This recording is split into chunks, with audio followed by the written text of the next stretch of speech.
Hello, my lovely witches. Welcome to episode 50 of C3 Crystals, Cauldrons, and Cocktails.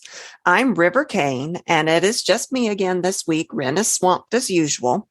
I've actually been thinking, would some of you guys maybe like to co-host with me for some of the weeks that Ren can't be here? I feel like that would be a lot of fun. It's fun to have someone else to talk to on these things, especially when the co-host has other ideas about the topics, so that it's just not my ideas. It's, bouncing ideas off of each other. I would love to have some of you guys on as guest speakers, so just let me know. Today, I'm going to be talking about after spell care. I'm sure that many of you have had after spell hangovers, is what I call them. So I'm doing a talk about why we get them and how to take care of ourselves. We witches, I think that's been a theme in the past couple of episodes I've done. We take care of everybody else and take on the woes of the world and forget to take care of ourselves. So first, though, speaking of hangovers, I am going to tell you what I'm drinking. I'm calling it the pollen potion because it's in Georgia. It's that time of year when everything is coated in that lovely sarcasm, yellow dusting of pollen. Everything is yellow. So I thought I'd make a yellow drink, and it's got a little bit of a kick. It's interesting. I really think I need to tweak it some, but it's interesting. It is, it's got limoncello in it, vodka, lemon juice, honey, and hot sauce. And it's really pretty cool looking. I'm going to have to play with different flavored vodkas. The limoncello is basically a lemon vodka blend. I'm going to play with some of those and see if maybe I can't get it just right and share that with you all once I do. But it's pretty tasty. And I think this summer, I'm going to actually try to start compiling these drink recipes that we've come up with and take fun pictures of them and see if I can get that cocktail cookbook put together. I will keep you guys posted. I know some of you are excited for that. Also, for our patrons, I will try to be posting some of the samples just for you guys, a prequel to what's to come in the cocktail book. So I thought that would be fun. Okay, to the topic at hand, spell casting. So have you ever felt bad after casting a spell? I'm not talking about feeling bad about what you cast, like a hex, and then you feel guilty. I'm not talking about regretting the spell, but actually feeling physically bad, like achy, headaches, fatigue, depression, anxiety, or just feeling kind of off after you finish a spell. Well, depending upon the way each particular witch chooses and uses her energy or his energy, it could very well leave us feeling drained mentally, physically, emotionally, and exhausted, or all of the above. And other times after a spell, we feel jittery, like the kind of jump out of your skin type feeling that you're so full of energy that you can barely focus on walking, much less doing anything else. That it's like when you have too much caffeine, it's that overbuzz of energy. So Avery with the Traveling Witch, this is one of my favorite sites. I often talk about her. She's always posted. I always give her credit in our information when I post these. She talks about these after spell hangovers in her blog. It's an excellent episode. She says that feeling this way is very common, but that there is good news. It is preventable. So first, why does it even happen to begin with? Well, it happens sometimes because our magic isn't in balance. It can also take a lot of energy to cast a spell, which can leave you feeling drained and tired and ill. Think about the magic that you're putting into some of these spells. Some of them are extremely complex, which really takes a lot out of you. Some of them are simple. So you might not have any feeling afterwards. Sometimes if we aren't centered when we cast our spells, it can be disruptive to our energies. If we're sick or if we're distracted, then we might not be casting the spell in the best way possible, and that can disrupt our energy. You shouldn't cast a spell. I think we've said this before. If you're feeling sick, your energies may not be up to the task of expending that amount of energy needed for the spell. And then you can end up with a failed spell and the hangover to boot. The more extensive and complex the spell, the more energy it's going to require. So make sure that you're in a good place to cast your spells to begin with. And that's a big step in the right direction. So what do we do about it if we do get one of these hangovers? Well, the most common thing is grounding. It's probably the most important step that you can take to avoid the nasty after symptoms of your spell work.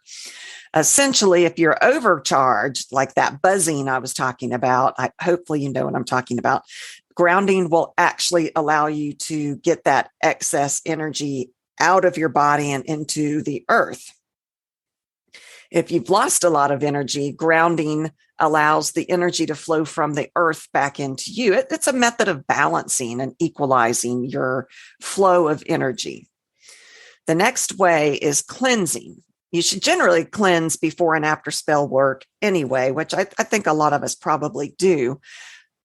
Spell residue, negative energy or emotions, spirits, and more can become embedded in our energy field during spell work, and cleansing can help remove all of those unwanted energies and get yourself back to normal. Cleansing before helps to make sure that any remaining energies from any previous magical work that you've done is cleared before casting this spell, so that you don't have any mixtures of energy that don't belong when you're trying to cast your spell. So if you feel drained and exhausted afterwards, these are some tips that you can do. You can eat something high carb. This will give you a short burst of energy quickly. Think about when you give blood, how they make you drink juice and eat cookies afterwards. It helps replenish your body and replace that lost energy. Number 2, take a stroll. What better way to renew yourself than to let the beauty of nature surround you? You can feel its energy seeping into you. Plus, exercise increases your energy level all on its own. So take a walk around the block or down the lane and back. As the energy rises, let the beauty soak in as well. Sleep. If it's early in the day, go take a nap. If it's later, maybe just go ahead and go straight to bed and get a good night's sleep. Laughter. Watch cartoons, a rom-com, a funny movie. Call a friend and chat. This quite often leads to a lot of laughter when Ren and I get on the phone. I'll call her and say, "Oh, you'll never guess what happened." And we'll just laugh and giggle. And it does. It makes you feel renewed and happy. And it works with that. If you have excess energy or if you have depleted energy, it helps with that. Laughter releases endorphins, which are those feel-good hormones. It also boosts your immune system. It decreases stress hormones, and it increases immune cells and infection-fighting antibodies, which I didn't know it did all of that. I knew about the endorphins. Did you know that laughing just 10 to 15 minutes a day can burn up to 40 calories? So there's that too. You can lose weight at the same time. Ren and I ought to be sticks, the amount of time that we spend laughing together. Not lately, though. I haven't gotten to see her much. Although I did get to see her this last weekend. She came to visit, and she and her husband, it was fun. And we sat out on the deck, and I had a fire in our little fire pit, and we had drinks, and the guys talked, and we actually played some Keno, which is a gambling game that you can do. So it was fun. It was really good to see her. Next, hydrate. Staying hydrated and having a snack an hour or so before you cast a spell can make a huge difference in how you're going to feel after your spell work, especially if you lean towards spells that are heavy on the ritual or long or require a lot of physical movement. So don't eat too much, though, before spell work, because a heavy meal can then tie up a lot of your energy into your stomach, into your digestion tract, and that can leave you feeling sluggish and unmotivated during casting, which could be disastrous. Meditate. I think I always recommend meditation. This often helps calm the mind and bring your energies back into balance. As I said before, I love that chakra meditation, and I really do find it helps me feel renewed and whole and complete and balanced. Just having a quiet moment to reflect can also do wonders for the mind and the physical body. We are always just go, go, go, go, go all the time. And so just taking that moment to be in the moment can really help as well. A massage. I love a good massage. My hubby is one of the best massage givers I've ever had. And that always makes me feel better. I also have this really cool eye massaging machine. I got it at Christmas because I get these migraines in my eyeball. And for Christmas, I got this machine, and it kind of looks like VR glasses, but it goes over your eyes and it massages them. I know that sounds weird, but it feels incredible, and it really does help with my migraines. So that might be something that, plus you're laying in the dark and it plays music for you. So you can't really beat that. So what to do if you're feeling overstimulated, that buzzy feeling that you feel? Meditation works for that as well. Play with your kids. You've got energy. Don't we always wish, I wish I had more energy to play with my kids? Use it to play with your kids. I mean, I wish I could bottle their energy, honestly. What a wonderful way for you to use all that excess energy is to play with your kids. Clean up. This is one of Ren's favorite things to do. I'm not so much there with her on that, but it makes her feel so much better to clean. It's a great and efficient way to use up that energy. Charge your tools. Since it's magical energy that you're holding in your body, why not use it to charge your crystals, to charge your tools, cleanse your altar? All of those are great ways to magically use that energy, which is already magical anyway.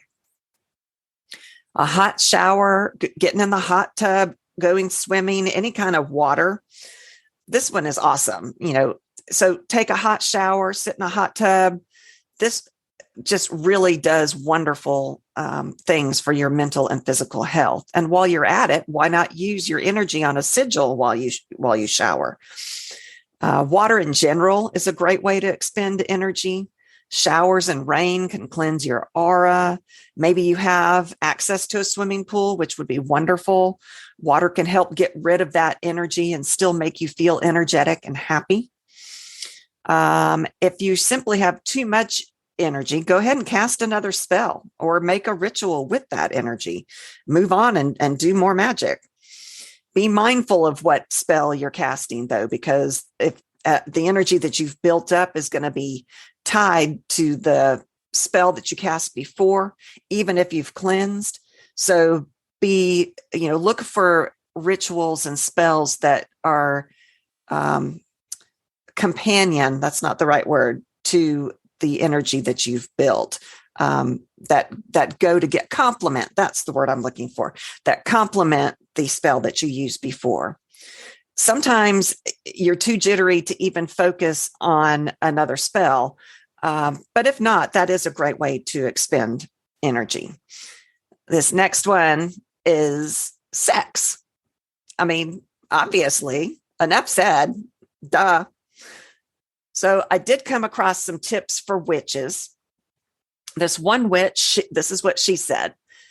She says, I usually do spells at night, and afterwards I simply go to sleep. The next day, I forget I even did the spell, and I don't remember doing it until the result occurs. I've learned that when I have done spells during the day and stayed awake, my mind feels foggy, and I have trouble concentrating as if my mind is trying to forget. When I do remember, I sometimes notice that the spell doesn't work or doesn't work as well. If you do a spell and often forget, this tip may help you. Sometimes letting yourself forget the spell makes it work even better. In other words, you don't want to overthink it. So I found that to be interesting because I have seen something the exact opposite of that on someone else's blog. And they talked about actually thinking about it on purpose. So, there is that forget about it line of thought. And then there is the thought that you think about it on purpose to help manifest it. So that is interesting, which works with the vision boards. You do think about it often to help manifest the vision boards. So two lines of thought on that. Here's another tip from a different witch. After you finish casting your spell, you need to keep the connected objects to your spell safe and taken care of. For most, you want to take extra care of the spell you wrote and place it somewhere safe.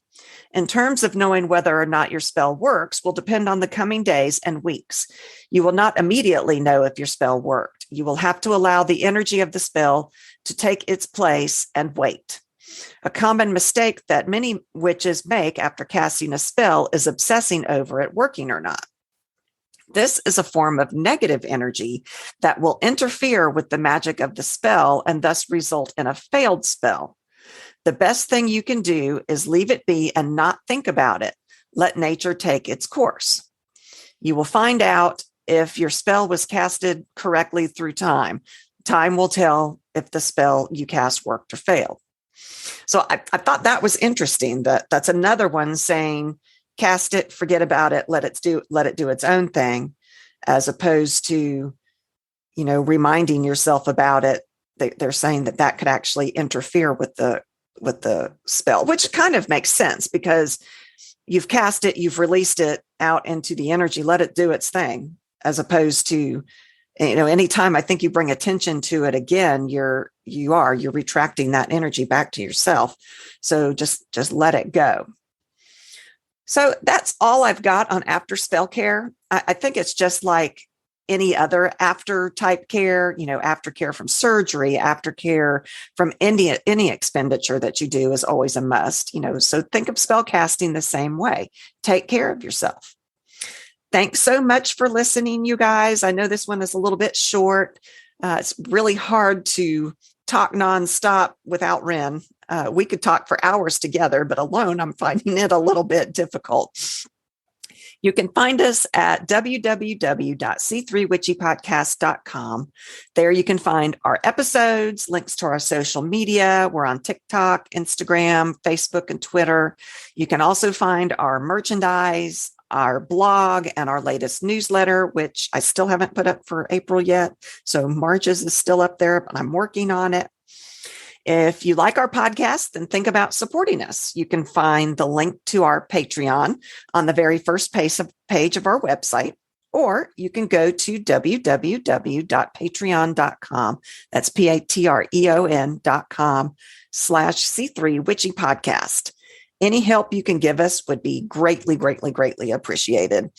And as a thank you, we do try to do extra stuff for our patrons, like instant downloads and these recipes I've talked about. Sometimes we everybody gets a tote bag. Anybody who signs up gets a tote bag. So that kind of thing. So please support us. Also, come check out my new Etsy store. It is www.batsandbaubles Inc. It's BATSANDBAUBLESINC.etsy.com. I am slowly putting up more items. I got the vision board kit put up after the last episode. I've got divination things. I'm working on, I just made my first resin Ouija board, and it is beautiful. So that will be getting up soon. I also have witchy jewelry, and I'm going to give you a coupon code if you want to go and check it out and buy something. You guys, being our listeners, will get 10% off. You just type in C, the letter C, 3, the number 3, Witchy Podcast, all one word, and you'll get 10% off. Can't wait to talk with you guys next week. Stay witchy.